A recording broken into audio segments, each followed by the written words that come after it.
Hello students. मैं आपका अपना दोस्त धर्मेंद्र कुमार। कोशिका जीवन की कई चैप्टर अपन देख रहे हैं और आज के सेशन में अपन डिस्कस करेंगे तारक केंद्रक या केंद्रिका वाली जो स्ट्रक्चर है वो यहाँ से अपन डिस्कस करेंगे। लास्ट लेसन होगा आज का जो अपन देखेंगे। आप लोग एनसीईआरटी लेके बैठिएगा, नोटबुक लेके बैठिएगा, जो भी इंपॉर्टेंट पॉइंट्स मैं यहाँ से बताता चलो उसे आपको नोट करते हुए चलना, और किसी भी प्रकार का आपको डाउट है तो कमेंट सेक्शन में कमेंट करके पूछ सकते हैं। स्टार्ट अपन करते हैं बिना टाइम वेस्ट किए हुए। पक्षमाभ व कशाभिगा टॉपिक 8.5.8 जिसे बोलते हैं सीलिया तथा फ्लेजिला। पक्षमाभ माभिकाएं एक वचन जिसे बोलते हैं पक्षमाभ व कशाभिकाएं एक वचन है कशाभिका। रोम सदृश कोशिका झिल्ली पर मिलने वाली अपवृद्धि है। इंपॉर्टेंट है, जो हाईलाइट कर रखा पॉइंट वो क्या है, इंपॉर्टेंट है। कोशिका झिल्ली पर मिलने वाली जो अपवृद्धि है, जो ग्रोथ है, छोटी छोटी स्ट्रक्चर जो आपके पास है, रोम सदृश मतलब रोम बाल के जैसे छोटी सी जो स्ट्रक्चर है वो क्या होती है, पक्षमाभ व कशाभिका होती है। इनकी स्ट्रक्चर दोनों की अलग अलग होती है, लेकिन दोनों आपसे पूछा जाए किसकी आउटर ग्रोथ है, किसकी वृद्धि है, कोशिका भित्ति की है, कोशिका झिल्ली की है, तो आपको बता देना है कोशिका झिल्ली की है। पक्षमाभ एक छोटी संरचना चप्पू की तरह कार्य करती है, जो कोशिका को या उसके चारों तरफ मिलने वाले द्रव्य की गति में सहायक है। जैसे मान लो ये आपके पास क्या है, पूरा का पूरा द्रव्य है या पानी ही पानी है या जो भी है, एक्स वाई जेड लिक्विड है, तो और ये आपके पास कोशिका है और ये आपको बता रखे हैं पक्षमाप। तो ये क्या करेंगे, चप्पू की तरह। जैसे नाव वगैरह आपने देखी हो कि नाव में क्या होता है पुराने समय में, अभी तो आजकल तो इंजन वाली या इलेक्ट्रिक वगैरह वो सब चल गया, बैटरी वाली, लेकिन पहले के समय में क्या होता, चप्पू जो होता था उससे पानी को पीछे की ओर अपन धकेल रहे थे। ठीक है, अपन तो मतलब जो अपने पूर्वज थे वो, तो सेम वैसे ही ये काम करता है। पक्षमाभ एक छोटी संरचना जो चप्पू की तरह कार्य करता है, जो कोशिका को या तो कोशिका को पीछे की ओर धकेलेगा या उसके चारों तरफ मिलने वाले द्रव्य की गति में सहायक है। जबकि कशाभिका जो है अपेक्षाकृत लंबे होते हैं, किसकी अपेक्षा, पक्षमाभ की अपेक्षा। एक तरह से डिफरेंस ही बता रहा है, और कोशिका की गति में सहायक है। प्रोकैरियोटिक जीवाणु में पाई जाने वाली कशाभिका संरचनात्मक रूप से यूकैरियोटिक कशाभिका से क्या होती है, भिन्न होती है। ज्यादा डिटेल से तो अपने को नहीं बता रहा प्रोकैरियोट्स और यूकैरियोट्स में डिफरेंस क्या है, इनकी जो कशाभिका है उसमें, लेकिन आपको ध्यान रखना दोनों अलग अलग होती है। जो भी डिफरेंस हुआ ऐसा अपन देखते हैं। इलेक्ट्रॉन सूक्ष्मदर्शी को बोलते हैं इलेक्ट्रॉन माइक्रोस्कोप, ईएमबी शॉर्ट में लिखा था कभी कभी, तो ये आप ध्यान में रखना। इलेक्ट्रॉन सूक्ष्मदर्शी अध्ययन से पता चला कि पक्षमाभ व कशाभिका जीव द्रव्य झिल्ली से ढके होते हैं। इनके कोर को अक्ष सूत्र अपन कहते हैं। क्या कहते हैं, अक्ष सूत्र इसे अपन कहते हैं। अब अक्ष सूत्र एक्चुअल में है क्या, किससे बनता है, वो अपन देखते हैं। तो इनकी कोर को आपने बोला है अक्ष सूत्र, जो कई सूक्ष्म नलिकाओं का बना होता है, जो लंबे अक्ष के समानांतर स्थित होता है। जैसे ये आपके पास कोई भी ये अक्ष की अपन जो बात करते हैं, मान लो ये एक्सिस आपको यहां से ये बताया जा रहा है, ठीक है, तो क्या है, बहुत सारे सूक्ष्म नलिकाओं से मिलकर जो बना होता है वो आपके पास एक तरह से क्या है, अक्ष सूत्र है, जो लंबे अक्ष के समानांतर, एक लंबाई के समानांतर ये होते हैं। 3D में तो यहां बताना पॉसिबल नहीं है, लेकिन थोड़ा सा इस तरह आप समझ सकते हैं। अक्ष सूत्र के केंद्र में एक जोड़ा सूक्ष्म नलिका मिलती है और 9 द्विअरीय परिधि की और व्यवस्थित सूक्ष्म नलिका होती है। तो इंपॉर्टेंट है, ठीक है। इस प्रकार की जो व्यवस्था है उसे 9+2 बोलते हैं। तो एक जोड़ा सूक्ष्म नलिका कहां मिलता है, केंद्र में मिलता है साहब। ये केंद्रीय सूक्ष्म नलिका आपको बता रखी है, जैसा अभी मैंने आपको बताया था ना, ये इस प्रकार से ये समानांतर है, तो आप यहां से देख रहे हो उसे। जैसे मान लो ये आपके पास ये पेन है, मार्कर है, तो यहां से आप उस तरह से देख रहे हो, तो बीच में जो आपको मिल रहा है वो केंद्रीय हो जाएगा, और इसके चारों तरफ जो मिल रहा है वो क्या हो जाएगा, परिधीय हो जाएगा। इसे अपन बोलते हैं 9+2 प्रणाली। ठीक है ना, तो ये केंद्रीय सूक्ष्म नलिका बताई जाए, ठीक, दो है यहाँ पर, एक ये रहा और एक दूसरा ये रहा।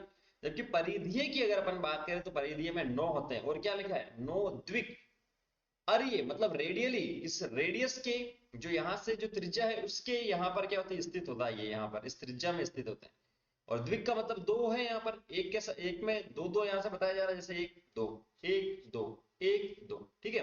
तो ये आपके पास क्या है, ये परिधीय जो सूक्ष्म नलिकाएं है वो है यहाँ से। तो ये आपके पास परिधीय सूक्ष्म नलिका हो गया और ये केंद्रीय सूक्ष्म नलिका हो गया।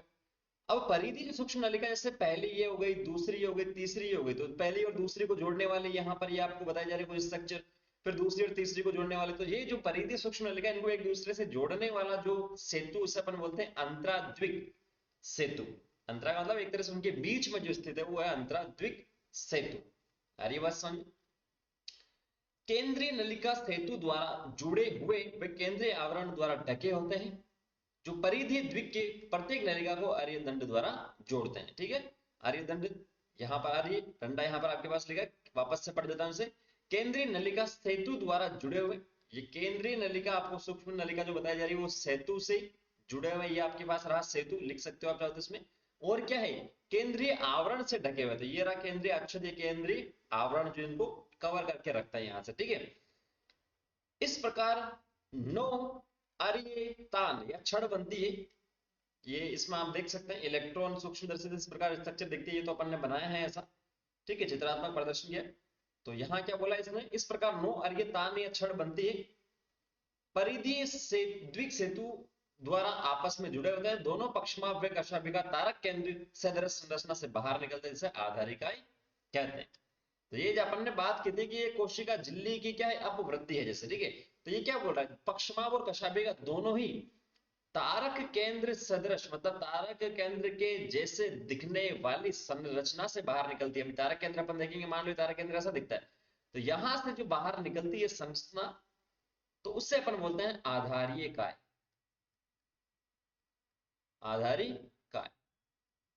ठीक है, आधार जो बेसल वाला पार्ट है वहां से निकलता है वो आपके पास से आधारीय काय। सिंपल से इसको ध्यान में रखना आपको। ये जीव द्रव्य झिल्ली बची थी इसके अंदर, बाकी सब कुछ तो अपन ने देख लिया इस चित्र के अंदर। ठीक है, तो ये 9+2 व्यवस्था है यहाँ पर।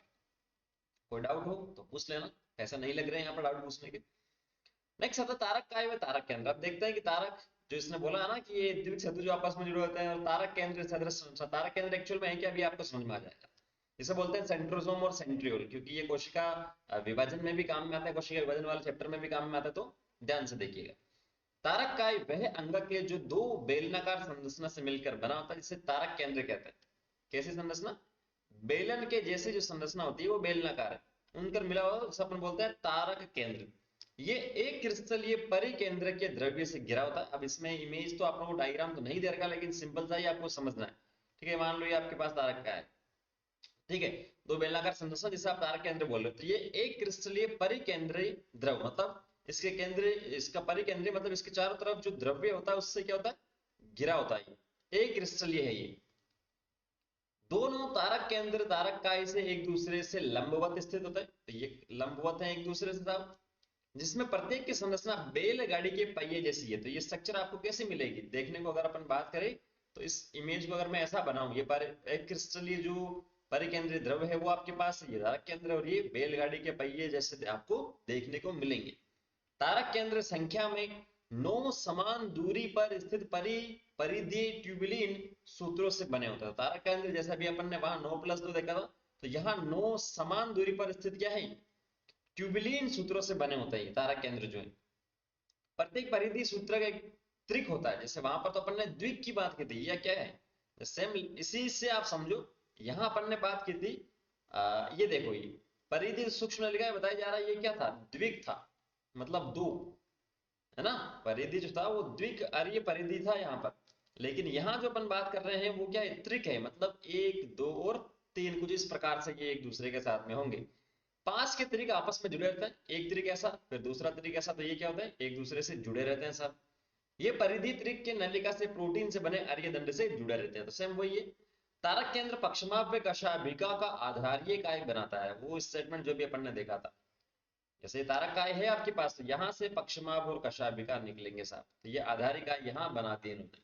और तर्कु तंतु जो है जंतु कोशिका विभाजन के उपरांत तर्कु उपकरण बनाता है। तर्कु तंतु, तंतु के समान जो स्ट्रक्चर आपको दिखती है वो क्या करता है, सेल डिवीजन में हेल्प करता है एनिमल्स की। क्लियर हुआ ये वाला पॉइंट। ठीक है, आगे चलते हैं केंद्रक में। 8.5.10 केंद्रक जिसे अपन बोलते हैं न्यूक्लियस, कैरियन भी इसे अपन बोलते हैं। ये स्टार्टिंग से मैं आपको बता रहा हूँ, प्रोकैरियोट यूकैरियोट जो आपने पढ़ा था, कैरियन भी बोलते हैं केंद्रक। कोशिकीय के अंग केंद्रक की खोज सर्वप्रथम किसने की थी, रॉबर्ट ब्राउन ने की थी। तो आपको साइंटिस्ट के नाम ध्यान में रखना है, रॉबर्ट हुक ने क्या किया, रॉबर्ट ब्राउन ने क्या किया। ठीक है, इलेक्ट्रॉन माइक्रोस्कोप के टाइम में जब स्टडी की गई थी तो क्या था, पहले ने कौन से साइंटिस्ट थे, उन्होंने क्या बताया था, वो सब आपको ध्यान में रखना है। इस चैप्टर में 5-6 साइंटिस्ट बता रखे हैं, वो आपको ध्यान में रखना। सेल थ्योरी किसने दी थी, ठीक है, वो आपको ध्यान में रखना सारा सब कुछ। एक जगह लिख लो साइंटिस्ट के नाम तो आसानी से याद रहेंगे। तो रॉबर्ट ब्राउन ने कब की, 1831 से पूर्व की थी न्यूक्लियस की खोज। बाद में फ्लेमिंग ने केंद्रक में मिलने वाले पदार्थ जो क्षारीय रंग से रंजित हो सकता है उसे क्रोमेटिन नाम दिया। तो केंद्रक में आपको पता है क्रोमोसोम की बात करते हैं अपन, डीएनए की बात करते हैं, हिस्टोन प्रोटीन की बात करते हैं, तो वो जो मटेरियल दिखा था क्षारीय रंग से जो रंजित हो सकता था, क्षारीय रंग से रंजित हो सकता था, उससे क्या नाम दिया गया? क्रोमेटिन नाम दिया। और किसने दिया? फ्लेमिंग ने दिया। ये आपको ध्यान रखना है, यहाँ से नहीं पूछता लेकिन ये पूछता है 12th क्लास के छठे चैप्टर से ये क्वेश्चन बनाता है जब डीएनए के स्ट्रक्चर अपन देखते हैं, ठीक है। तो फ्लेमिंग जो थे केंद्रक में मिलने वाले जो पदार्थ थे, आपको पता है क्रोमोसोम जिसे गुणसूत्र बोलते हैं, या डीएनए के ऊपर जो बात करते हैं जिससे गुणसूत्र वगैरह का निर्माण होता है उसके बारे में बताया था। अंतरकाल अवस्था केंद्रक, अंतरकाल अवस्था जो बोलिए ये आपके पास एक कोशिका विभाजन की एक अवस्था है जिसमें अंतरावस्था पहली अवस्था आती है और दूसरी आपके पास आती है एम अवस्था, ठीक है। अंतरावस्था में आपके पास G1 S और G2 आता है, या आप 10वें चैप्टर में देख सकते हैं, इसे अपन पढ़ेंगे आने वाले चैप्टर में।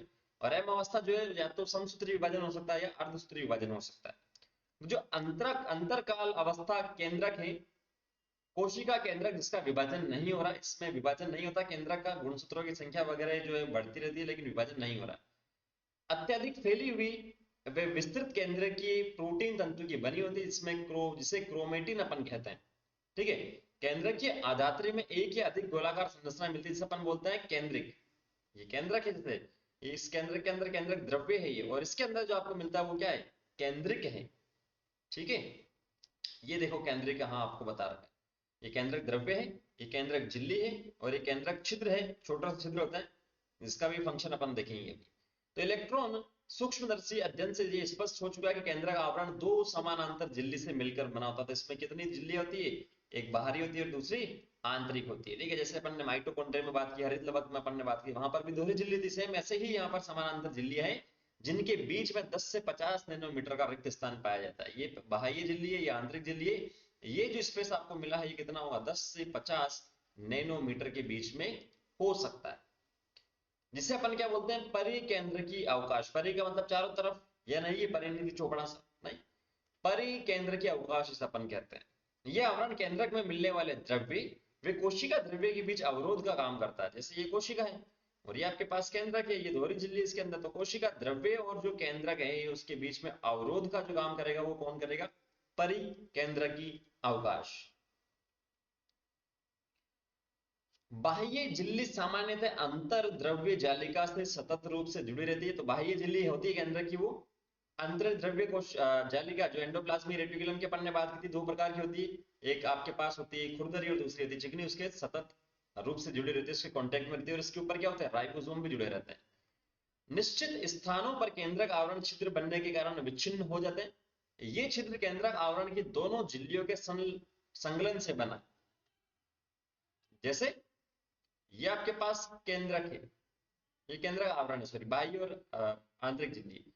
तो ये बाह्य झिल्ली और आंतरिक झिल्ली को स्पेसिफिक स्थान पर एक दूसरे से जुड़ जाएंगे इस प्रकार से, ये जुड़ गई बाह्य झिल्ली और आंतरिक झिल्ली। तो यहाँ आपके पास क्या बन गया? ये केंद्रक छिद्रक बन गया, ठीक है। तो इन छिद्रों का फंक्शन क्या है? यहाँ जो अपन ने देखा था, ये छिद्र जो है इन छिद्रों से होकर आरएनए व प्रोटीन अणु केंद्रक में कोशिका द्रव्य वे कोशिका द्रव्य से केंद्रक की ओर आते जाते रहते हैं। क्योंकि अपन बात करते हैं केंद्रक है तो यहाँ पर डीएनए वगैरह होता है, जेनेटिक मटेरियल आनुवंशिक पदार्थ इसके अंदर होता है। तो आपने एक शब्द सुना होगा सेंट्रल डोग्मा, वैसे तो 12th क्लास में आता है, जिसके अंदर अपन क्या बोलते हैं कि डीएनए से डीएनए का निर्माण होता है उसे अपन बोलते हैं प्रतिकृतिकरण, डीएनए से आरएनए का निर्माण होता है उसे अपन क्या बोलते हैं? अनुलेखन, और आरएनए से प्रोटीन का निर्माण होता है तो उसे अपन क्या बोलते हैं? अनुवादन। तो जो भी डीएनए से आरएनए वगैरह बनता है तो उनको बाहर लेके आना पड़ेगा, क्योंकि कोशिका द्रव्य में प्रोटीन संश्लेषण होता है, राइबोसोम करता है प्रोटीन संश्लेषण, एंडोप्लाज्मिक रेटिकुलम अंतः परद्रव्य जालिका जो खुरदरी थी वो भी अपन ने डिस्कस की थी, प्रोटीन संश्लेषण में काम में आती है। तो ये जो छिद्र है उससे क्या होता है? जो भी आरएनए है, जो भी प्रोटीन अणु है, वो अंदर बाहर होते रहते हैं। क्लियर होना चाहिए। साधारणतया एक कोशिका में एक ही केंद्रक मिलता है, लेकिन ऐसा देखा गया है कि इनकी संख्या कभी कभी परिवर्तित होती रहती है, मतलब एकाधिक एक से अधिक मिल सकता है।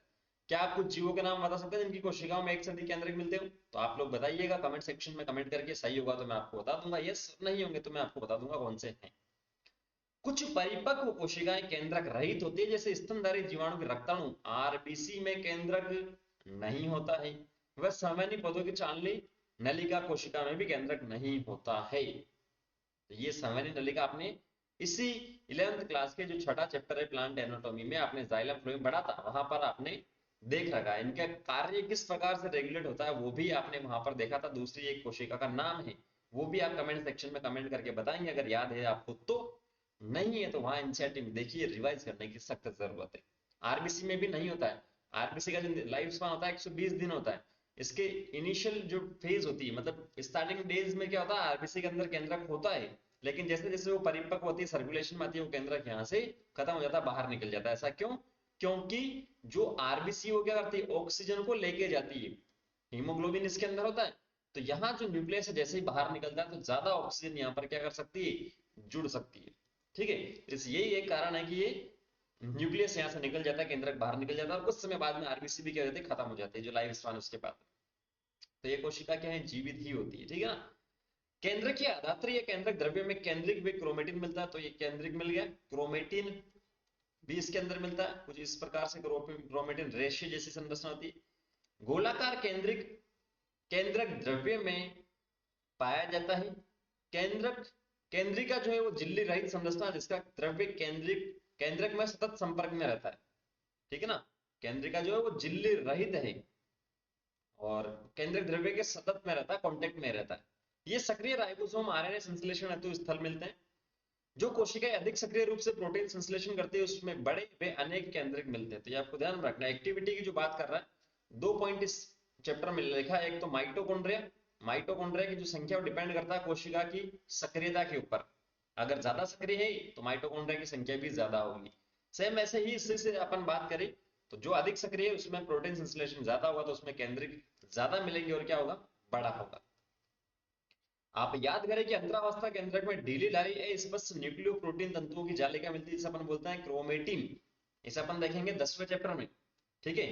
ढीली ढाली संरचना इस प्रकार से मिलती है जिसे आप क्या बोलते हैं, न्यूक्लियो प्रोटीन। मतलब प्रोटीन भी हिस्टोन प्रोटीन वगैरह होता है, और न्यूक्लियोटाइड इसके होते हैं जिसमें नाइट्रोजन क्षारक होते हैं, शर्करा होती है या फोस्फेट ग्रुप वगैरह होता है, तो वो क्या होता है, क्रोमेटिन कहलाता है। ये पूरी स्ट्रक्चर होती है क्रोमेटिन। हिंदी और इंग्लिश में सेम ही है। ठीक है। अवस्थाओं में विभाजन के समय केंद्रक के स्थान पर गुणसूत्र संरचना दिखाई पड़ती है। जब भी विभाजन होता है, जो भी अवस्था आती है, जैसे समसूत्री की जो अवस्था आ गई, प्रोफेज, मेटाफेज, एनाफेज, टीलोफेज, जिसे हिंदी में बोलते हैं पूर्वावस्था, मध्य अवस्था या अंत्यावस्था वगैरह। ठीक है। तो जब वो अवस्थाएं आती है तो उसमें केंद्रक के स्थान पर क्या दिखता है, गुणसूत्र दिखता है। तो केंद्रक क्यों नहीं दिखता? केंद्रक इसीलिए नहीं दिखता कि उसका जो केंद्रक आवरण है, जो केंद्रक झिल्ली है, वो यहाँ से क्या हो जाती है, विलुप्त हो जाती है जब विभाजन हो रहा होता है। मेनली प्रोफेज की बात करें उस समय। ठीक है। तो अब आपको क्या दिखता है, गुणसूत्र दिखता है। ये गुणसूत्र आपको बता रखा जैसे ये ऐसी स्ट्रक्चर अपने को दिखती है कुछ इस प्रकार से, ये इस प्रकार से। ठीक है। क्रोमेटिन में क्या होता है, डीएनए तथा कुछ क्षारीय प्रोटीन मिलते हैं। जैसा भी मैंने आपको बताया, डीएनए क्या एक प्रकार का न्यूक्लियोटाइड है जिसे हिस्टोन कहते हैं, हिस्टोन प्रोटीन होता है। इसके अतिरिक्त उसमें इतर हिस्टोन में आरएनए भी मिलता है। ठीक है। इसके अलावा भी कुछ हिस्टोन मिलता है और आरएनए मिलता है। मनुष्य की एक कोशिका में लगभग 2 मीटर लंबा डीएनए सूत्र 46 गुणसूत्रों में बिखरा होता है। लगभग कितना लंबा हो सकता है डीएनए अपना, 2 मीटर लंबा है। और गुणसूत्र कितने हैं, 46 गुणसूत्र है। ये द्विगुणित है। अगर एक गुणित की अपन बात करें तो वो कितना हो जाएगा, 23 हो जाएगा। एक गुणित मतलब युग्मक, नर और मादा युग्मक, शुक्राणु और अंडाणु में जो मिलता है। आप गुणसूत्र में डीएनए का संवेष्टन कक्षा 12वीं में विस्तृत से अध्ययन करेंगे, चैप्टर नंबर 6 में। गुणसूत्र सिर्फ विभाजक कोशिकाओं में दिखाई देते हैं। प्रत्येक गुणसूत्र एक प्राथमिक संकीर्ण मिलता है, जिसे गुणसूत्र बिंदु या सेंट्रोमियर कहते हैं। ये गुणसूत्र जो आपको मिलता है ना, उसमें प्राथमिक संकीर्ण मिलता है इस प्रकार से। संकीर्ण का मतलब जहां पर जैसे ये गुणसूत्र है, यहाँ से आता आता वो यहाँ से छोटा यहाँ पर हो जाएगा, संकीर्ण उसके अंदर मिल जाएगा, वो है गुणसूत्र बिंदु। इस पर बिंब आकार का, जैसे गुणसूत्र बिंदु ये आपके पास हो गया, ये गुणसूत्र बिंदु है साहब। तो इस पर बिंब आकार की ये बात कर रहा है। बिंब आकार की संरचना मिलती है यहाँ कहीं, जिससे अपन बोलते हैं काइनेटोकोर। ये यहाँ पर बता रखा। ठीक है। जो खांच है, जो संकीर्ण है, उसे अपन ने बोला गुणसूत्र बिंदु या सेंट्रोमियर। उसके ऊपर जो डिस्क शेप या बिंब आकार का जो मिलता है उसे अपन बोलता है काइनेटोकोर। डिफरेंस आपको ध्यान में रखना है। तारक काय गुणसूत्र के दोनों एड्रेन गुणसूत्रों के एक बिंदु पर पकड़कर रखना होगा। स्टेटमेंट कुछ गलत लग रहा है मेरे को। तारक काय गुणसूत्र के दोनों एड्रेन गुणसूत्रों के एक बिंदु पर पकड़कर रखना है, नहीं, इसमें कुछ ना कुछ करेक्शन है। ठीक है। गुणसूत्र बिंदु की स्थिति के आधार पर गुणसूत्रों को 4 प्रकार में विभाजित किया जाता है चित्र में बता रखा। मध्य केंद्र की मेटासेंट्रिक गुणसूत्र में जो गुणसूत्र बिंदु है वो गुणसूत्रों के बीचों बीच स्थित होता है, जिससे गुणसूत्रों की दोनों भुजाएं क्या होती है, बराबर होती है। तो इसके अंदर आप देखेंगे, ये देखो साहब, ये गुणसूत्र बिंदु आपको बताया जा रहा है, सेंटर वाला जो पोर्शन है, ठीक है। तो अगर ये जो गुणसूत्र आपको बताया जा रहा है इसकी भुजाएं बराबर हैं, या गुणसूत्र बिंदु जो अगर सेंटर में है, तो उसे अपन बोलते हैं मध्य केंद्री। दूसरा लिखा है उपमध्य केंद्री। उपमध्य केंद्री का मतलब क्या है, सब मेटासेंट्रिक गुणसूत्र में गुणसूत्र बिंदु गुणसूत्र के मध्य से हटकर होता है। जैसे ये तो हो गया मध्य वाला, यहां मध्य में है, लेकिन इस केस में क्या होगा, मध्य ना होकर वो क्या होगा, मध्य से थोड़ा सा हटकर होगा, या तो ऊपर या नीचे कहीं पर भी आप मान लो, उसे अपन बोलते हैं क्या, सब मेटासेंट्रिक। क्या बोलते हैं, सब मेटासेंट्रिक। तो इसके अंदर आप लोग देख सकते हैं, ये तो मध्य में था, लेकिन ये ऊपर वाली भुजाएं क्या हो गई, इसके अंदर छोटी होगी, तो कहीं ना कहीं क्या हो गया, ऊपर सरक गया जो गुणसूत्र बिंदु है, नीचे सरक गया, ठीक है। तो ये हो गया सब मेटासेंट्रिक, जिसके परिणाम स्वरूप एक भुजा छोटी हुई क्या होती है, बड़ी होती है। अग्र बिंदु या एक्रोसेंट्रिक गुणसूत्र में गुणसूत्र बिंदु इसके बिल्कुल किनारे पर मिलता है, आगे वाले पर मिलता, तो ये अग्र में आप देखो यहाँ पर, ये बिल्कुल किनारे पर यहाँ आपके पास आ रहा है, ठीक है। वो अग्र बिंदु हो जाएगा, उसमें भी एक छोटी और एक बड़ी भुजा मिलेगी साहब, जिसमें एक भुजा अत्यंत छोटी और एक क्या होती है, बड़ी मिलती है। और सबसे लास्ट में अंत केंद्री या फिबोसेंट्रिक गुणसूत्र में गुणसूत्र बिंदु गुणसूत्र के शीर्ष पर स्थित होता है। सबसे लास्ट ये शीर्ष हो गया साहब, ठीक है। तो ये आपके पास क्या हो गया, अंत केंद्र या फिबोसेंट्रिक जिसे अपन बोलते हैं। और सैटेलाइट और जो द्वितीयक संकीर्णन लिखा है, द्वितीयक का मतलब ये तो प्राइमरी संकीर्णन है यहाँ पर, तो जैसे अपन ने बात की ना गुणसूत्र बिंदु या जो प्राइमरी प्राथमिक संकीर्णन मिलता है मेन गुणसूत्र में बीच में, लेकिन द्वितीयक संकीर्णन जो सबसे टर्मिनल पार्ट में एक छोटा सा संकीर्णन और मिलता है, वो होता है द्वितीयक संकीर्णन, ठीक है। और सैटेलाइट में कुछ रिपीटेड सीक्वेंस मिलता है, इसे भी आप 12th क्लास में पढ़ोगे, अभी ज्यादा लोड लेने की जरूरत नहीं है। इसके अंदर इमेजेस जो डायग्राम आपको जो बता रखे हैं वो आपको सही से देखना है, पूछ ले ये किस प्रकार की इमेजेस से बीच में है, तो ये मेटा हो जाएगा, सबसे लास्ट में तो ये छोटी बड़ी हो जाएगी, तो वो आपको ध्यान में रखना, ठीक है ना। अब लास्ट में आता है सूक्ष्म का ये माइक्रो बॉडी, बहुत सारी झिल्ली आवृत सूक्ष्म थैलियां, छोटी छोटी थैलियां होती है, झिल्ली से कवर होती है, जिसमें विभिन्न प्रकार के क्या मिलते हैं, एंजाइम मिलते हैं, और ये पौधे और जंतु दोनों कोशिकाओं में मिलते हैं। इसे अपन बोलते हैं सूक्ष्म काय, छोटी छोटी क्या होती है, झिल्लियां होती है, ठीक है। तो यहाँ जो है ये टॉपिक भी अपना क्या होता है, कंप्लीट होता है, और चैप्टर भी क्या होता है, कंप्लीट होता है। तो आपको भी बताइए और मुझे भी बताइए अगर किसी प्रकार का आपको डाउट है, क्योंकि एनसीईआरटी से ही पूछे जा रहे पिछले कुछ सालों से प्रश्न, ज्यादा डिटेल से नहीं पूछे जा रहे, मतलब 90 में से लगभग एक या दो पूछे तो पूछे मुश्किल से, बाकी नहीं पूछ रहा है। तो एनसीईआरटी अपन ने देखी है, ज्यादा डिटेल से नहीं देखी। फिर भी अगर आपको किसी भी टॉपिक में दिक्कत है, डाउट रहता है, तो आप कमेंट सेक्शन में कमेंट करके आप लोग मुझसे पूछिए।